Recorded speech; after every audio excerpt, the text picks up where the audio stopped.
Russia మీద యుద్ధం America ఆపేసింది లేదా ఉక్రెయిన్ ఆపేసింది. ఉక్రెయిన్ ఆపేయడానికి కారణమైనటువంటిది అమెరికా ఆయుధాలు ఇవ్వకపోవడం, యూరప్ దేశాల ఆయుధాలు ఇవ్వకపోవడం, నాటో ఆయుధాలు ఇవ్వకపోవడం.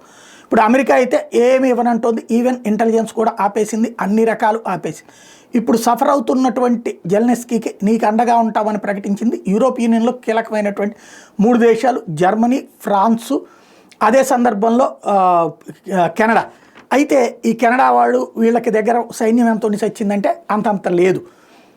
ఇప్పుడు తాజాగా చూస్తే ఇది ఫ్రాన్స్ సంబంధించి ఫ్రాన్స్ అధ్యక్షుడు మ్యాక్రాన్ యూరోపియన్ దేశాలకు ఒక పిలుపునిస్తున్నాడు. రష్యా దగ్గరికి మనం పంపిద్దాం సైన్యాన్ని, అందరూ మీరు కంట్రిబ్యూషన్ చేయండి, ఖచ్చితంగా రష్యా మీద యుద్ధం చేయడం బెటర్ అన్నటువంటిది ఇది లైవ్లోనే చెప్పుకొచ్చినటువంటి పరిస్థితి. మనం రష్యాని కంట్రోల్ చేయాలంటే రష్యాని శాంతి దగ్గరికి తీసుకురావాలి. శాంతి దగ్గరికి తీసుకురావాలంటే మన దగ్గర బలం ఉందని చెప్పాలి, ఉక్రెయిన్కి అండగా ఉన్నామని చెప్పాలి. కాబట్టి మన సైన్యాన్ని అక్కడికి పంపిద్దాం అంటూ తాజాగా కొత్త రకమైనటువంటి స్టేట్మెంట్లు, విచిత్రమైనటువంటి స్టేట్మెంట్లు ఇస్తున్నాడు ఆయన.